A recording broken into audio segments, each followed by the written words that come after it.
Mm. Hello, everyone, and welcome to Everything Websites. So today I do have a bit different approach. Yes, we're going to talk about the website, but not only website. We're going to talk about no code in general, because no code impacted all of our lives in the website, apps, and many other aspects. And today I have a very special guest joining me, Karla Fernandes. And Karla is a seasoned UX, UI, and digital product designer with over 25 years of experience. And she's been a forefront of the no-code movement, empowering individuals and businesses to build applications without writing a single line of code. So, Karla, welcome to the show. Thank you for having me, Stefan. Yeah, okay. So you've been, with your extensive design career, can you share what led you to embrace the no-code platforms? Maybe we can start with something like that, so we'll see how it's going to go. Sure. I believe no code is not new, right? Actually, it has been here for a while. Mm, We can predict that Excel was kind of a no code application to start. Then we start using docs and other types of things that could allow us to do so much, right? Either mm, in the account for an accountant or for ourselves doing documents, doing back office things. Then WordPress also came in, joined the trip, and allowed us to create websites mm. without coding, right? So Yeah. I would believe that no code is so old, and it's just kind of a new term for us to tell that we actually don't need to code. And right now, with what everything that's has been happening with AI, it is even harder to define where is the barrier, right? Yeah. Yeah. So I have been impacted very early when I realized that my customers were not really interested in hiring a designer. They Mm, were interested in hiring someone that could give them a product. In the case at the time, it was on a website or even an e-commerce, like when the web was really far from what we have today. mm. And when I realized that the customers really wanted the end product, I started to learn everything I could. And I even started to code and learning how to code in several programming languages. But as soon as I saw that there were possibilities for me to have the same results without coding or without having all the programming behind, I was super interested on it. Yeah, I know that, especially for people like us that don't have that much of a development background, it is very challenging uh, to develop things that we want, and especially that we want to have all this control over the development. So, what do you think are the initial challenges for transitioning from a I don't know, like designer to pretty much like developer as well, because you are while you're doing this, but not traditional way. In this age, well, like early 2000s, right, it Hmm. was much easier than it is today. Yeah. It like today you have several frameworks for coding and Mhm. Yeah. React Native, Vue, and others there. The point that I'm talking about in the early 2000s is really about you knowing HTML, CSS, which is a really skill to have. Like it's really good for you to understand how websites are built, and it's not that complicated. Or of course it can also get complicated if you go to apply different type of style sheets and so on, but it Mhm. can be so simplified too and already give you good results. So this transition from going from the design to web developer, or at the time, or web designer, it Mhm. was fairly easy. It was not so complicated. First, because it was web zero, right? Web one that I was speaking about. We used to do tables and all the types of things to create websites with Yeah. images, which was really kind of I would not say ridiculous because everything kind of evolves on top of each other. But the Right. thing here is that it's really rudimentary from what we have today. The websites we navigate every day and use. So you could really transition. And there were really not a lot of designers doing it still, but it became very interesting very quickly too, because every company wanted to go live. Everyone wanted a website, and having a website at that time, it was not that people were really searching for you on Google or anything, but still was a way to differentiate your own company or your own work on the web when from those that didn't have it. So people would give you a little bit more of a status, right? Yeah. Yeah. No, I mean, never thought it like that before. Now, when you're saying it, I think it was probably mind blowing when the WordPress came out, because, and even before WordPress, there was one other platform. I forgot the name.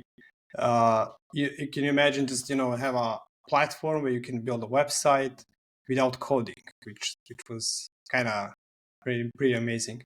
And how actually this no code thing helped you building your products? I think since I was learning Mhm. from step by step, right? It started Yeah. my career as a graphic designer. Then I became web designer, acquiring some coding skills. Then I started to do web products like sites for shopping malls and Mhm. institutional companies, governmental agencies. And when I realized this was a thing, personalization just started them. Like a lot of people start to think of personas. UX UI didn't even exist then too. But changing this slowly was just, you could see that this was the norm. That was the next step. It was so clear. And for me was exactly the same how I felt 3 years ago. I was just browsing around and I realized that there were a tool that would allow me to create native apps, something I didn't build. I even tried. But Yeah. when I realized it was without code and on top of Figma, I was like, this is it. This is the next step I have to do, because this is something I have been wishing to create for so long and sadly have not been able to learn Objective-C to make it real. Yeah. Yeah, I know that for me, I just wanted to expand my services. And I started alone, so I wanted to really build websites as a whole. But I did start to learn coding, but it was, I felt like it's just too much. So I wanted also to find a tool that's going to work out for me. And first of all, I started WordPress, but the WordPress wasn't that great. So eventually I ended up with Webflow, which was like a perfect fit for me. But what do you think? I mean, I know that no code impacted a lot of different industries, so and business types. But what do you think where it had the most impact on which kind of businesses and industries? That's a hard question to answer. From my own experience, I would say that the biggest impact is on those solopreneurs, in the small Mhm. companies, because they before either weren't able to create something, a website for themselves, or have a big team, and they were really cut off short what they could build. And right now, using no code, they can create so much. They can create back office for their own business. They can create their website. They can create offers. Like, how many products have you seen out there that just create on top of a Notion, right? Yeah, And that is so easy to use, and it's so friendly. And WordPress, like you said, there were so many plugins that would make it a little bit more helpful, right? Like more easy to us to manipulate it. Like I used the WP Bakery that was much yeah, before Editor came in, or yeah, Editor X, and now WordPress went to another level that I don't even understand. Like when I go there, I got really stressed because I don't get it. It's like everything is changed, and I don't know how to use it. And even though their product actually improved a lot, you see that the user experience really is missing. And if you recall, Wix came in, right? Joined, and everyone was kind of laughing at Wix. Oh, Wix is the worst. Wix is the worst. And they improved so much the user Mm, experience. They have worked on it, and their product is kind of amazing to use, mm, and much cheaper than the the competitors too, like Webflow, Framer. Like I know you are biggest advocate here for Webflow, and I think the Webflow websites are stunning. But it's still, we cannot hide that it's quite a price to pay for a small website if you have a portfolio there, or something even smaller. yeah, I think I kind of get depends on who is built for. Because Webflow is kind of in the middle right now. You have, of course, cheaper solutions like Wix or Squarespace as well. It's pretty good, but also limited with functionality. You have Mhm. WordPress, but you have different things you need to handle from that side. It's not as simple as Wix and Squarespace, but in the Mhm. price range is almost like there. And you also have what was the name? I forgot. It was there is a like an enterprise level platform, which is much more expensive than Webflow, and all the big companies is just going that direction. So Webflow is kind of in the middle. It's not for small teams and small companies, and it's the large companies can still use it, but they prefer some other platforms. So they're like middle ground right now, but we'll see how that's gonna progress for them. Um, but I know that yeah, the no code really improved, and with the rise of the AI, it's just continue to improve even more. I don't think. I mean, what do you think with this AI thing? Will everything start to? I mean, are designers gonna be still accountable for what they do, or or did just AI gonna replace them? That's like a common question now. Yeah, I think if you are working for a company, you should always believe and understand that everyone's replaceable. That's what Mm, I truly believe, that if you work in a corporation, and you think that the corporative ladder, like that you just grow in that company, stay there forever. I actually admire my husband that is mm, almost 25 years in the same company. I have not stayed more than 3 years anywhere. mm, And because I wanted change, or I wanted something different. yes. So everyone is replaceable. And a lot of people live to the last minute to put their portfolio together. That's why I believe you should have always your CV and portfolio always ready. Yeah. But my point here about being replaceable is that AI is really good to do a lot of things already, Mm, but it's still not that good. And if we are to get the freedom or the creativity for external tool, I don't believe it will be able to make the whole product without someone eyes there. Like you have to test it. You still have to gather feedback. You still have to improve it. yeah. And I have seen a lot of people coding with AI right now, turning really small products in 6 hours or so. But Sure. then after having 20 hours debugging things that they could actually not make it work.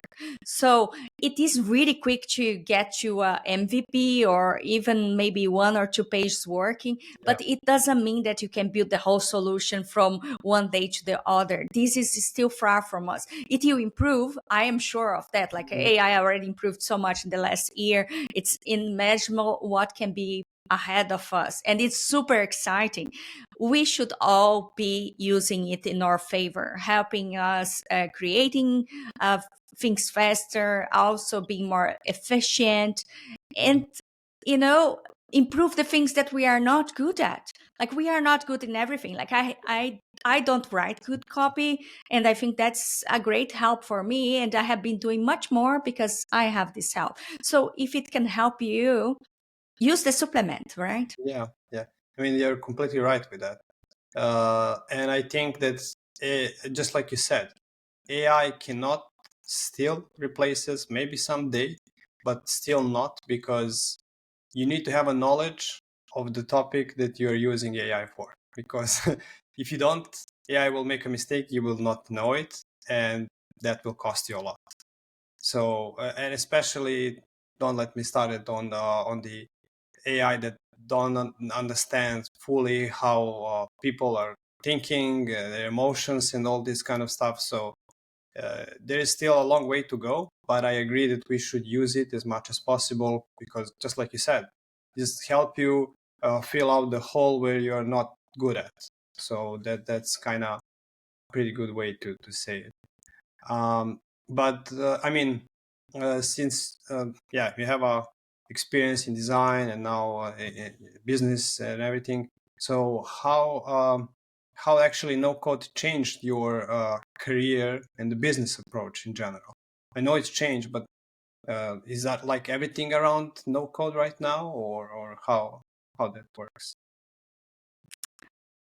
So I have been a generalist for a while already. And Mhm. being able to do the part that is like a design, thinking of the product, test it, come to development, publish it, market it, it Mhm. is really interesting for me. I really love this whole cycle from 0 to 1 with building products.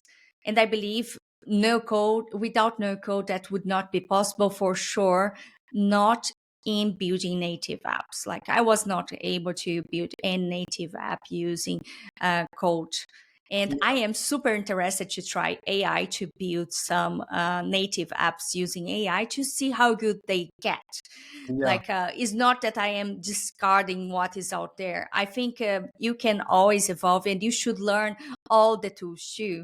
Like, for sure, you probably have used some tool that doesn't exist anymore. So what is Mhm. the point of you just sticking with one around and then maybe they tomorrow vanish and then you are left behind? So you should be learning new things. You should be really acquiring new skills for you to be able to keep things going.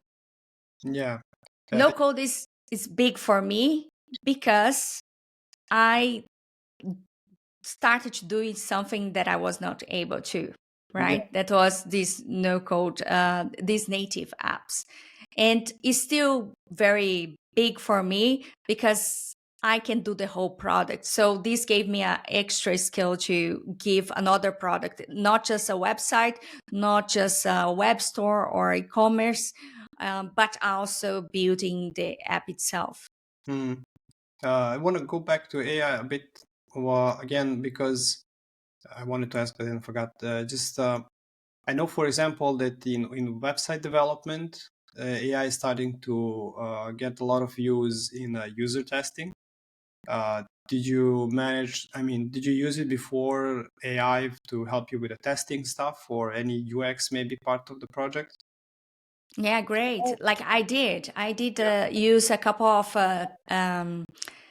tools for that. One's called Convo, at Mhm. getconvo.ai, if I'm not wrong. Yeah. It was really interesting to see what they built there was a totally different approach. When we do interviews with users, we go one-on-one in conversations like this one that we are having right now for 30 minutes, show a flow, ask the user questions, give them some tasks. Yeah. And these two actually allow you to um, kind of create the test, think of the questions, and also ideate questions for you or brainstorm them for you. You can choose the ones you think are pertinent for what you Mhm. want. And when you hit send, it will actually give you an email that you can, like a link that you can share or send via email. Mhm.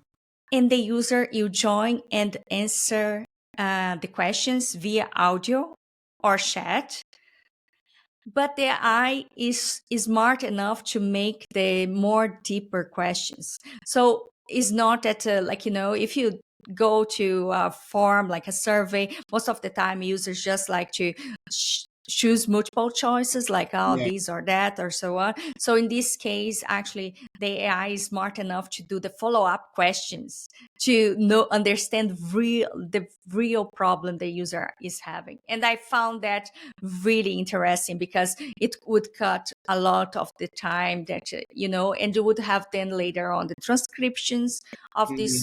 these talks, and you would see how the conversation went by. So for me, it was really impressive. And you have other AI tools right now for testing that also do this with several users at the time or so on. But I Mhm. would not say that really replace an interview Yeah. or getting direct contact with the user, or even feedback when the MVP is also live, right? When Yeah. the MVP is live or the first version is live, that you can get users to use your product and give you feedback is much better still. Yeah. I mean, that is actually that part where we talk about the AI impact, is that you still, I mean, it can help you, but you still have a better solutions when you work with the real people, for example, with user interviews, which provides you much better information. Yeah, I mean, I really love to listen about other apps and everything, but I'm more like a guy that like to have everything in one place, which means that I like to use whatever Webflow has to offer. And if something is not good, then of course, obviously, I like to use some other tool. They do have actually this Webflow Optimize, which they use AI to help you with user testing, A/B testing especially, because I Mm-hmm. think from all this stuff, A/B testing is the most impactful right now with the AI. User interviews, other stuff, and surveys maybe as well, but other stuff not so much. But yeah, it's exciting to see how this is going to evolve from the AI and no code and everything in the user testing environment. Um, but I know that you mentioned that the no code help you evolve skills that you're not that good at before, like development, and I think you mentioned copywriting. But are there any other skills that no code help you develop, or just just these two? Mm, I would say that, well, the power of building a product from 0 to 1 is definitely a skill, right? Mm, To be able to launch something and not just have the idea and then a lot of go market. after a development team and also marketing, right? Because Mm, for marketing you need to do several things. It can also be helpful. But yeah, AI, it's really dominating those phases. Like I believe that what you said about A/B testing is really great. I really love to have a easier way to do A/B testing in any types of websites and not specifically from one tool. And these, for long ago, Google had a product called Optimize that is sunset a few years I don't know ago why they too. did. Yeah, it was really sad for me. I really love to see those results. So I would really love to have a product that would do that. Like I didn't search. Maybe there is right now something like that, but would be interesting. A/B testing, it's super critical, right? And Yeah. I think it's really important for us to check, even in the app environment too, to see how a user actually interact with one screen better than other would be really helpful. I know for user testing and user tracking analysis, heat maps, all this kind of stuff, I use Hotjar. And I Me recently too. saw, yeah, and it's a great tool, I know. But and I recently saw that they have something in beta, which is including a user testing as well. I don't know Mm. if it's available for everyone. You know, they just give it to some people randomly, mostly. I don't Mm-hmm. know. And Mm-hmm. uh, yeah, I think they're finally starting to go in that direction because they should from the beginning, but I don't know what happened. So yeah, I hope that Hotjar are gonna cover that area as well, so like that we can do more things with the user experience part of it. Um, But do you see any maybe trends that are gonna shape the future of no code? Hmm. Is there anything that you see that maybe gonna become a trendy thing? Well, I don't know if I can call that a trend, but I have seen more people already interested into this creator economy or really building their own products, and I'm really excited for that. Some say that designers, you start really building their own products from Yeah. now on and do the full cycle. Yeah. Right. I have not seen a lot of designers like us really interested in doing the full cycle yet. So I'm still waiting for that moment. But yeah, I think that is the main trend I have been seeing is that now, since kind of everyone would be able to build their own products, some are definitely going for that path, and some are really avoiding it. So it's almost like we are dividing the world into two types of persons, like the ones that really like to work for others, the ones that like to work for themselves. And that's the only thing I have seen, that no code AI are really making those people really choose a path. Yeah. I mean, I think we can call that like a trend. And I think it's a great for designers because designers are usually, I mean, not always, but not that good with numbers and stuff. That's why not that great developers, but we're more creative. And that's great because now AI and no code can help us settle that part of the brain. But I know that actually a couple of designers that trying to build everything, development, copywriting, but I'm not in the end sure if they completely and fully do everything by themselves. They might not be. So I just hope that one day maybe we can do more stuff uh, without maybe working with. It's not the problem that work with other people, but to have more grasp on the project when you want to work alone, for example. Um, yeah. So I don't know. Do you have any thoughts on maybe how AI can shape the no code in the upcoming years? Is there anything that comes to your mind on that? It's just we're close to the end, so I just was trying uh, to tackle some trends. If yeah, Okay. So I think we are going to integrate more of AI in what we do, Mhm. either like empowering it with some scripting, like, code, really like turning no code into low code, Yeah, because then you can do much more than you are able right now. And this is already true for many tools, like a Bravo Studio. It's also doing things with AI too. You can already create web components and import it there, things that you could not be built just on top of Figma like before. So I mm, believe other tools, you start to do that too. The first thing I saw, and everyone probably saw it too, is that all the tools wanted to make an element of AI there, and most of them were kind of bots, and they were really not useful at all, and they would just make us just angry with the brand that was yeah, giving us like such a terrible service.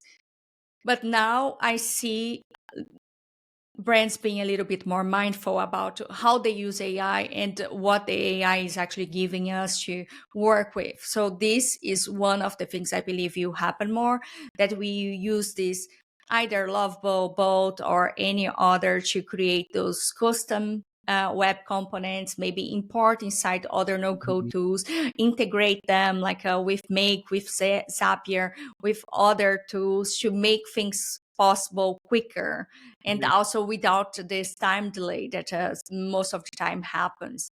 So I think things you evolve in that direction. yeah, yeah. That's great thought. For the end, I just want to ask you: do you have any advice for someone that just starting with their journey with all of these things? Doesn't matter if it's a developer, designer, or just a person who want to learn to build stuff by themselves.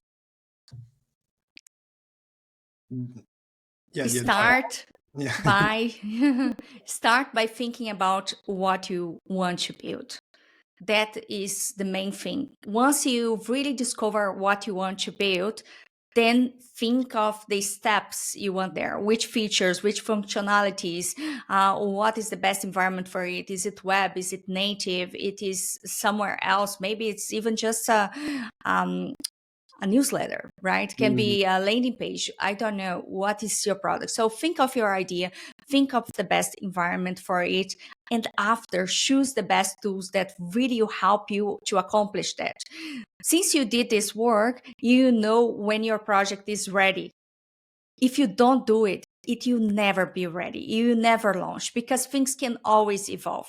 So if you start with a small scope, you build on top of it, you launch, you improve.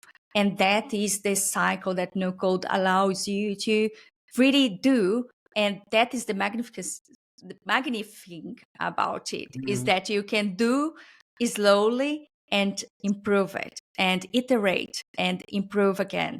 So go for it. If you have an idea, if you want to learn it, learn on top of the thing you want to build.